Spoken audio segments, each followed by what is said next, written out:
Praise the lord. దేవుని పరిశుద్ధమైన నామమునకు మహిమ కలుగును గాక. ఈరోజు దేవుని వాగ్దానము, పాపులను రక్షించుటకు క్రీస్తు యేసు ఈ లోకములోనికి వచ్చెను. 1 తిమోతి రాసిన పత్రిక 1వ అధ్యాయం 15వ వచనము.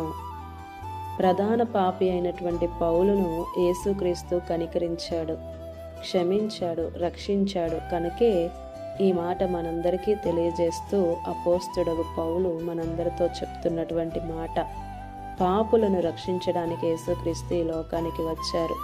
అసలు ఎందుకు వచ్చారు అంటే, పాపులు పడద్రోయబడ్డారు, పాపులను కీడు వెంటాడుతుంది, పాపులు నశించిపోతారు, నీతిమంతుల సభలో నిలవలేరు, భూమి మీద నుండి లయమైపోతారు, నిశ్శేషంగా వారందరూ కూడా నాశనమవుతారు, దిగులు పొందుతారు.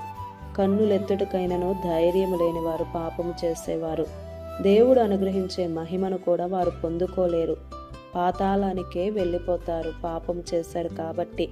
ఇట్టి వారందరూ కూడా నశించిపోకూడదు అని పాపులను రక్షించడానికి యేసుక్రీస్తు ఈ లోకంలోనికి వచ్చాడు అని అపోస్తుడగు పౌలు మనకు తెలియజేస్తూ ఉన్నాడు.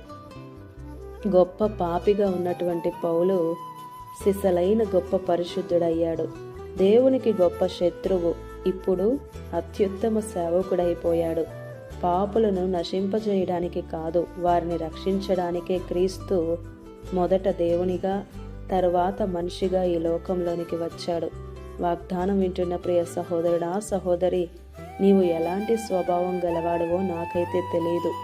పాపాన్ని ద్వేషించి పాపిని ప్రేమించే దేవుడు నా దేవుడు. దేవుని యందు విశ్వాసం ఉంచు. నీవు ఎంత ఘోర పాపివైనా సరే నిన్ను కనికరించి, నిన్ను క్షమించి, నిన్ను రక్షించి తన సొంత బిడ్డగా అంగీకరించే దేవుడు. ఆమేన్.